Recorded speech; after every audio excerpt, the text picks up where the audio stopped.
घर में शादी या बच्चा होने की खुशी में अक्सर किन्नर दुआ देने आते हैं और बदले में भेंट स्वरूप कुछ पैसे या कपड़े ले जाते हैं। इतना ही नहीं, कई किन्नर अपनी रोजी रोटी चलाने के लिए ट्रैफिक सिग्नल पर भी पैसे मांगने का काम करते हैं, जिन्हें कई बार आपने भी अनदेखा किया होगा। लेकिन क्या आपने कभी सोचा है कि यह थर्ड जेंडर समुदाय हमारे समाज से कितना अलग होता है? इनके जन्म और मृत्यु की रस्में कैसे निभाई जाती हैं? अगर नहीं तो आज हम इस वीडियो में जानेंगे कि आखिर रात में ही क्यों किया जाता है किन्नर का अंतिम संस्कार और क्या है इस रिवाज के पीछे की वजह। किन्नर को पहले ही हो जाता है मौत का आभास। सबको दुआ देने वाले किन्नरों को भारतीय समाज में काफी उच्च दर्जा दिया जाता है, क्योंकि उनकी दुआ हमेशा फलती फूलती है।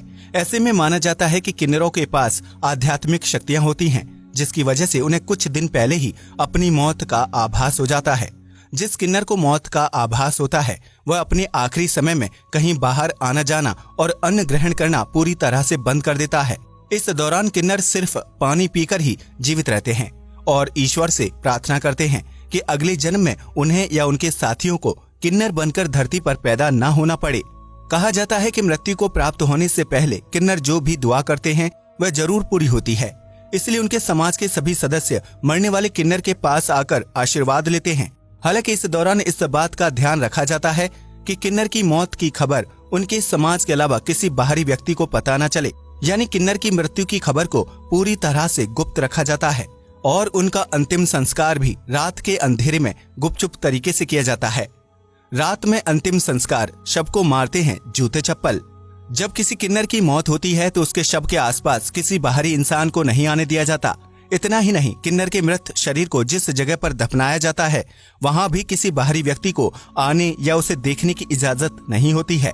इसलिए किन्नर समाज के लोग शव को दफनाए जाने वाली जगह पर मौजूद व्यक्ति को पहले ही सूचित कर देते हैं ताकि वहां कोई भीड़ भाड़ न हो। ऐसा माना जाता है कि अगर कोई आम व्यक्ति किन्नर का अंतिम संस्कार देख ले तो अगले जन्म में वह किन्नर बनकर पैदा होता है।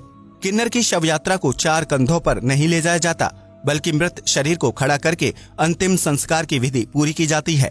इतना ही नहीं, किन्नर के शरीर को जमीन पर घसीट कर ले जाया जाता है ताकि उसके गुप्तांग पूरी तरह से नष्ट हो जाएं।